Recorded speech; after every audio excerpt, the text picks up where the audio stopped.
तो कैसे हैं आप लोग? कुछ दिक्कत आ गई थी इसीलिए लेक्चर तो अभी फिजिकल फॉर्मेट में नहीं आएगा, तो ऑडियो फॉर्मेट ही अभी कर लेते हैं ताकि रिदम बना रहे और छूटे नहीं। जिसमें हम लोग झारखंड का वन आज देख लेते हैं, जिसमें आप यहाँ से कभी कभी क्वेश्चन, मतलब एक तो ज्योग्राफी में 20 नंबर का क्वेश्चन पूछेगा, तो हम लोग यहाँ से अभी कर लेते हैं। झारखंड के वन के बारे में सुन लेते हैं, जान लेते हैं। तो प्राकृतिक वनों के प्रकार क्या है झारखंड में? तो 3 प्रकार के हैं। तो इसमें उष्णकटिबंधीय शुष्क पर्णपाती वन आते हैं, उष्णकटिबंधीय आर्द्र पर्णपाती पतझड़ वन, और एक है उप उष्ण कटिबंधीय पर्ण पर्वतीय वन है। 3 वन है। तो सबसे पहला है इसमें उष्णकटिबंधीय शुष्क पर्णपाती वन। इसका एक पॉइंट याद कर लीजिएगा, जिन क्षेत्रों में औसत वार्षिक वर्षा 200 सेंटीमीटर से कम होती है वो शुष्क में आते हैं, और ये सबसे ज़्यादा, मतलब झारखंड में सर्वाधिक क्षेत्र इसी श्रेणी में आते हैं। ठीक है, अब उष्णकट इसके क्षेत्र कौन कौन है वो देख लीजिए, पर यहाँ से क्वेश्चन बनेगा नहीं। जैसे इसका क्षेत्र कौन है, तो उत्तरी हजारीबाग, गढ़वा, पलामू, गिरिडीह, देवघर, कोडरमा और लातेहार। दूसरा क्या है, तो उष्णकटिबंधीय आर्द्र पर्णपाती पतझड़ वन। इसमें वार्षिक वर्षा क्या होता है, तो 120 सेंटीमीटर से अधिक, और इसका कौन क्षेत्र है, तो सिंहभूम, सरायकेला खरसावां और संथाल परगना के कुछ हिस्से। ठीक है, और इसमें क्या कौन सा एग्जाम्पल हो सकता है, तो बरगद हो सकता है। और पहला वाला में, शुष्क वाला में क्या एग्जाम्पल हो सकता है, तो साल, सखुआ, जामुन, करंज और गम्हार हो सकता है। अब तीसरा क्या है, उप उष्णकटिबंधीय पर्वतीय वन। ये पर्वतीय प्रदेशों या पाठ प्रदेशों के कुछ हिस्से में पाया जाता है। वनों का प्रशासनिक विभाजन किस तरह से संभव है, तो यहाँ से क्वेश्चन हमेशा पूछता है, तो यहाँ वाला आप अच्छे से सुनिएगा। तो संरक्षित वन मतलब प्रोटेक्टिव फॉरेस्ट, आरक्षित वन मतलब रिजर्व फॉरेस्ट, अवर्गीकृत वन मतलब क्लासिफाइड फॉरेस्ट। अब संरक्षित वन में क्या है, तो सीमित अनुमति होती है। तो किसकी अनुमति? सरकार की। और यहाँ पे क्या होता है, जैसे सूखी लकड़ी को लेना, पशुओं को चरा सकते हैं, किसमें? संरक्षित वन में। ठीक है, प्रोटेक्टेड फॉरेस्ट में। इस प्रकार के वनों में सरकार की अनुमति के बिना मानवीय गतिविधियां प्रतिबंधित होती है।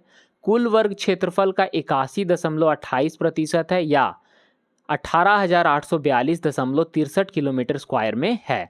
सर्वाधिक ये वन कहाँ पे है, तो हजारीबाग सबसे ज़्यादा, फिर रांची, फिर पलामू। ये सीक्वेंस याद कर लीजिएगा, क्या है, सर्वाधिक में हजारीबाग, फिर रांची, फिर पलामू, किसमें? प्रोटेक्टेड फॉरेस्ट में। फिर आगे है आरक्षित वन मतलब रिजर्व फॉरेस्ट। तो रिजर्व फॉरेस्ट में क्या है, तो इसमें सभी प्रकार की मानवीय गतिविधि पर पूर्णतः प्रतिबंधित होता है, जैसे पशु चराना, लकड़ी चुनना, ये प्रतिबंधित है।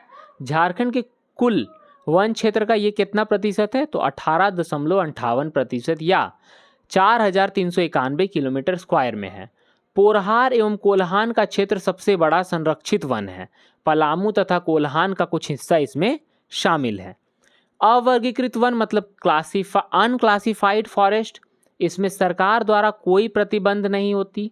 ऐसे वनों के कुछ शुल्क के साथ उपयोग किया जा सकता है, जिसमें पशुचारण, लकड़ी चुनना, और ये कितना प्रतिशत है, 0.14% है, या 398 किलोमीटर स्क्वायर में इसका विस्तार है। और ये इसका क्षेत्र क्या है, साहेबगंज, सिंहभूम, पश्चिम सिंहभूम और दुमका इसमें शामिल है।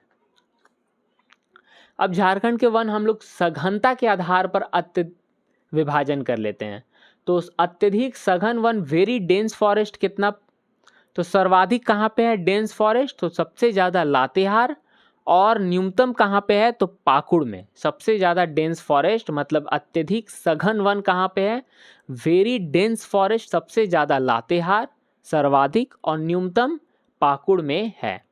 मध्यम सघन वन कहाँ पे है, 12.09% है ये, और कितना स्क्वायर किलोमीटर में है, तो 9,640.99 किलोमीटर में है। और सर्वाधिक कहाँ पे है, पश्चिम सिंहभूम में, और न्यूनतम है जामताड़ा में। सर्वाधिक और न्यूनतम यहाँ से क्वेश्चन पूछा जा सकता है। खुला वन सबसे ज़्यादा कहाँ पे है, तो खुला वन सबसे ज़्यादा पश्चिम सिंहभूम में, और न्यूनतम कहाँ पे है, जामताड़ा में। झारखंड में सबसे बड़ा वन क्षेत्र ओपन फॉरेस्ट खुला हुआ है, ठीक है। वन संबंधित कानून नीति यहाँ से क्वेश्चन आएगा।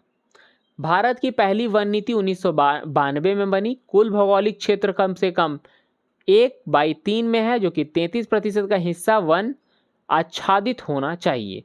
वन संरक्षण अधिनियम 1980 बना, जिसमें प्राकृतिक वनों को संरक्षण मूल उद्देश्य है। यह वन भूमि को गैर वन भूमि उद्देश्यों के लिए निर्धारित करता है। एग्जाम में क्या पूछेगा, तो वन संरक्षण अधिनियम कौन से भूमि में आते हैं? यह वन भूमि और गैर वन भूमि उद्देश्यों के लिए निर्धारित करता है। वन अधिकार अधिनियम कब आया? 2006 में। वन क्षेत्रों में मूल रूप से निवास करके समुदाय के अधिकारों को संरक्षित करता है। और इसमें एक आर्टिकल देख लीजिए जिसमें जीवन की स्वतंत्रता अनुच्छेद 21 स्वच्छ वायुमंडल का हम लोग आर्टिकल में दिया गया है। अनुच्छेद 48A में क्या है, तो राज्य को पर्यावरण संरक्षण का निर्देश दिए गए हैं। और अनुच्छेद 51A क्लॉज जी में क्या है, वन एवं वन्य जीव की रक्षा करना शामिल है। ISFR रिपोर्ट 2023 में क्या है, इंडियन स्टेट्स फॉरेस्ट रिपोर्ट्स में द्विवार्षिक रिपोर्ट जारी होता है। अंतिम 18वां संस्करण हुआ है, जो कि 2023 में दिसंबर 2024 में जारी हुआ। रिपोर्ट को forestry service of India Dehradun द्वारा प्रकाशित या तैयार किया जाता है। भूपेंद्र यादव ने जारी किया है। वन एवं पर्यावरण मंत्री। कुल भौगोलिक क्षेत्र का 29.81%। और कुल वन क्षेत्रफल कितना है, 23,765.78 किलोमीटर स्क्वायर। और ये वृद्धि क्या है, तो 44.65 किलोमीटर स्क्वायर में वृद्धि की दर है, 0.5। झारखंड के वन उत्पाद देख लीजिए, जिसमें भारत के कुल उत्पादन का 50% से अधिक योगदान के साथ झारखंड प्रथम स्थान पर है। लाह इसमें कौन सा टाइप है, तो लाह, वैशाखी लाह, अगहनी लाह, कतकी लाह और जेठवी लाह। वैशाखी लाह 82% कुल उत्पादन में योगदान करता है। झारखंड में सबसे ज़्यादा उत्पादन करता है कौन, तो लाह, तसर, बांस, केंदुपत्ता और साल, सखुआ। लाह का उपयोग किस में होता है, तो चूड़ी का निर्माण में और टोरी चंदवा लातेहार में है। लाह की राजधानी बोली जाती है। लाह की प्राप्ति बैसिलस लक्का या लैकलैक नामक कीड़ा से किया जाता है। पालन क्या है इसमें, और यहाँ पे आवश्यक जलवायु की दशा क्या है, समुद्री तल से ऊंचाई 350 मीटर पे है। वार्षिक औसत वर्षा 150 सेंटीमीटर से कम।